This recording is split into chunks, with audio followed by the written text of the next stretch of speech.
ត្រីក៏អាចឈរឈ្មោះបោះឆ្នោតឃុំសង្កាត់បានដែរព្រោះស្ត្រីក៏មានភាពក្លាហានជាងបុរសហើយជួនកាលអាចធ្វើការបានល្អជាងបុរសស្ត្រីក៏មានសិទ្ធិដែរហើយឲ្យតែគេមានសមត្ថភាពអាចសម្រាប់ការនឹងបានថាអត់ពេញចិត្តមូលហេតុថាពីស្រីខ្លាចគាត់អត់ហ៊ានសម្រេចចិត្តការងារធំអញ្ចឹងខ្ញុំគឺអត់ពេញចិត្តបើសិនជាស្ត្រីឈរឈ្មោះបោះឆ្នោតឃុំសង្កាត់ពេញចិត្តតាគាត់ថាស្ត្រីវាក្លាហាននឹងឯងឈរឈ្មោះឲ្យគេបោះឆ្នោតជាតំណាងឃុំសង្កាត់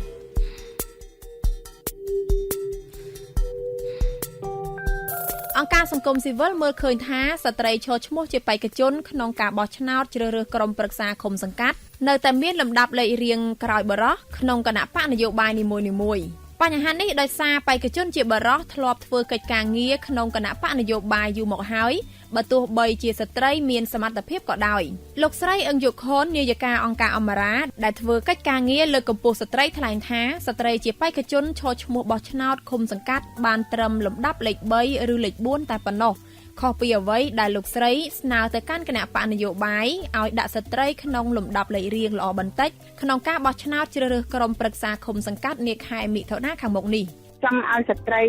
ជាប់ឆ្នោតហ្នឹងឥឡូវនេះបានជាប់លេខបេក្ខភាពហើយណាប៉ុន្តែវាអត់បានដូចប្រាប់ឆ្នោតរបស់ខ្ញុំទេយើងសុំថាលេខ2ហើយគណៈបកណាក៏មិនបានផ្ដល់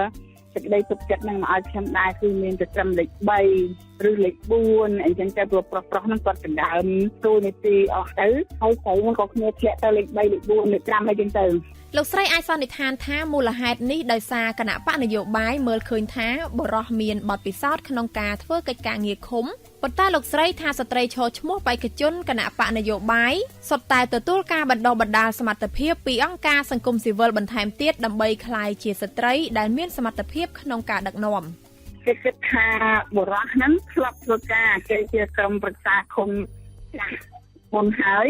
ចឹងគេមានគុណទីមានបុគ្គលណាយនៅក្នុងនឹងហើយចឹងទៅគេដោះគ្នាហើយចឹងទៅវាក៏វានៅសល់តែលេខ1លេខ2ហ្នឹងទៅគេទីប្រុសចឹងហ្មងទុក1ទៅ2ហ្នឹងគឺនៅប្រុសមានចិត្តទុក2ស្រីខ្លះដែរមានគេដាក់ដែរហើយគឺទៅឃុំទូទៅគឺគេគិតបរិះហ្នឹងនៅខ្សែលើហ្នឹងគេគិតថាបរិះហ្នឹងមានបទពិសោធន៍ច្រើនជាងហើយគេដាក់ស្រីមកលេខ3លេខ4ចឹងទៅបើយោងតាមតួលេខពីគណៈកម្មាធិការជាតិរៀបចំការបោះឆ្នោតស្ត្រីជាសមាជិកក្រុមប្រឹក្សាឃុំសង្កាត់ឆ្នាំ2012សរុបទាំងបុរសនិងស្ត្រីមានជាង 10,000 នាក់ក្នុងនោះប្រមាណជាង 2,000 នាក់ស្មើនឹង 17.8% ជាស្ត្រីហើយស្ត្រីជាមេឃុំ 95 នាក់ស្មើនឹង 5.8%ជំទប់ទី1មានចំនួន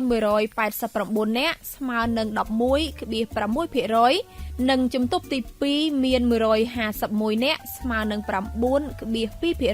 នេះបើតាមការបង្ហាញដោយនាយកដ្ឋានផែនការនិងស្ថិតិក្រសួងកិច្ចការនារីសូមបញ្ជាក់ថាគោលដៅអភិវឌ្ឍសហសវត្តកម្ពុជាដែលកំណត់យ៉ាងហោចឲ្យមានស្ត្រី 25%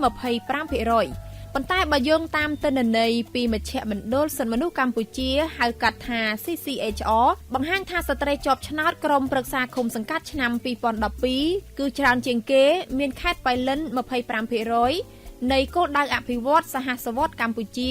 ដែលកំណត់យ៉ាងហោចមានស្ត្រីចំណែកខេត្តបាត់ដំបងបានសម្រេចជាង 20%